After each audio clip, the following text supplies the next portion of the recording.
Friends, എല്ലാവർക്കും നമ്മുടെ പുതിയൊരു വീഡിയോയിലേക്ക് സ്വാഗതം.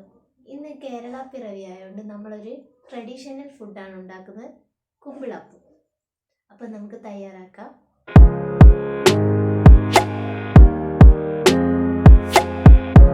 ഇന്ന് നമ്മൾ തയ്യാറാക്കാൻ പോകുന്നത് കുമ്പിളപ്പമാണ്. നമ്മളിത് അരിപ്പൊടി ഉപയോഗിച്ചാണ് ഈ കുമ്പിളപ്പം തയ്യാറാക്കുന്നത്. ഇനി നമ്മൾ ഇളം ചൂടുവെള്ളത്തിൽ ഇത് പത്തിരിക്കൊക്കെ കുഴയ്ക്കുന്ന പോലെ കുഴച്ച് കൊടുക്കുകയാണ്.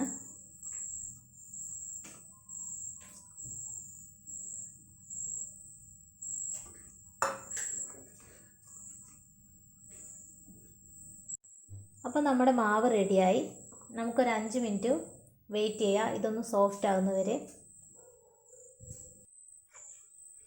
ഇനി നമുക്ക് ശർക്കര ഉരുക്കാം. അതിന് നമ്മൾ കുറച്ച് ചൂടുവെള്ളം അടുപ്പത്ത് വെച്ചു.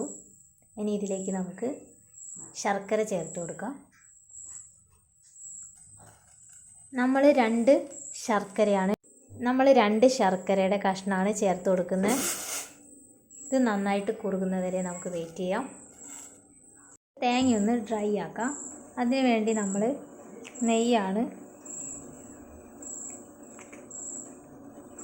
അല്പം നെയ്യ് ചേർത്ത് കൊടുക്കുകയാണ്.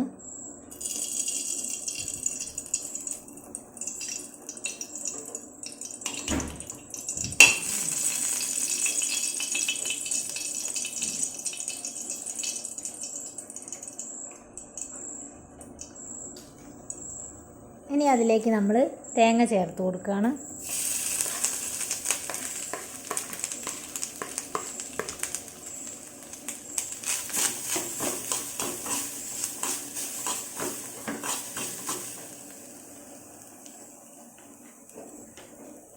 നമുക്കിത് നന്നായിട്ട് ഇളക്കി കൊടുക്കാം. ഒരു ബ്രൗൺ കളറാകുന്ന വരെ നമ്മളിങ്ങനെ ഇളക്കി കൊടുക്കാം.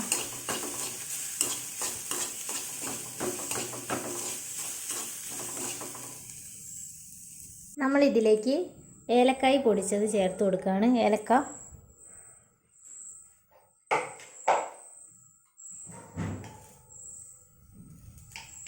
ജീരകവും കൂടി ചേർത്ത് കൊടുക്കുകയാണ്. എന്നിട്ടത് നന്നായിട്ട് മിക്സ് ചെയ്യുകയാണ്. നേരത്തെ മാറ്റി വെച്ച ശർക്കര നമ്മൾ ഇതിലേക്ക് ചേർത്ത് കൊടുക്കുകയാണ്. ശർക്കര ഉരുക്കിയത്.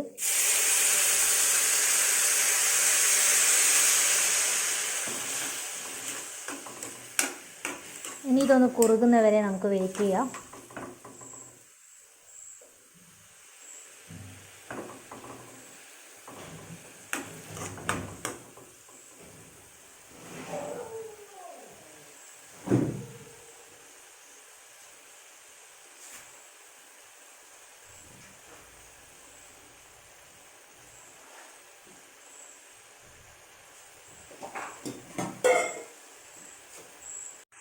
അപ്പം നമ്മുടെ മിക്സ് റെഡിയായി. ഇനി നമുക്കിത് ഓഫ് ചെയ്യാം. ഇനി നമുക്ക് കുമ്പിളപ്പം തയ്യാറാക്കാം. നമ്മൾ പ്ലാവിലയാണ് എടുക്കുന്നത്. പ്ലാവിലക്കകത്തേക്ക് നമ്മൾ ഈ അരിയുടെ നമ്മൾ പ്ലാവില ഉപയോഗിച്ചാണ് കുമ്പിളപ്പം തയ്യാറാക്കുന്നത്. ആദ്യം തന്നെ നമ്മൾ ഈ മിക്സ് ഇതിലേക്ക് ചേർത്ത് കൊടുക്കുകയാണ്. അരി നന്നായിട്ടിങ്ങനെ ഫില്ല് ചെയ്ത് കൊടുക്കുക. നടുക്കിങ്ങനെ കൈ ഉപയോഗിച്ച് ഒരു ഹോളാക്കുക. ഇതിലേക്ക് നമ്മൾ നേരത്തെ മാറ്റി വെച്ച ശർക്കരയുടെ തേങ്ങയുടെ മിക്സ് ഇതിലേക്ക് ഫില്ല് ചെയ്ത് കൊടുക്കുകയാണ്.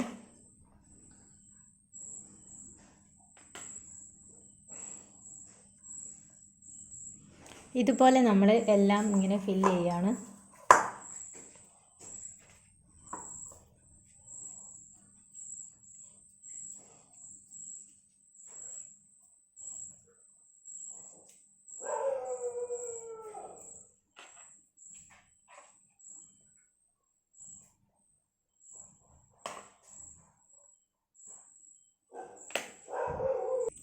ഇനി നമുക്ക് ഇതെല്ലാം ആവിയിൽ വേവിച്ചെടുക്കാം. നമ്മൾ അടച്ചെമ്പിലാണ് ഇത് വേവിക്കാൻ പോകുന്നത്.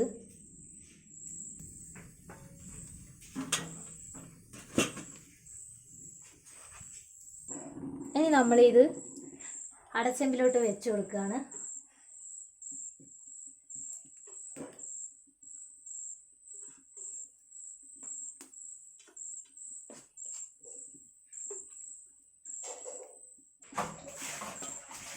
നമുക്കൊരു 20 മിനിറ്റ് വെയിറ്റ് ചെയ്യാം, ഇതൊന്ന് വെന്ത് കിട്ടുന്നത് വരെ.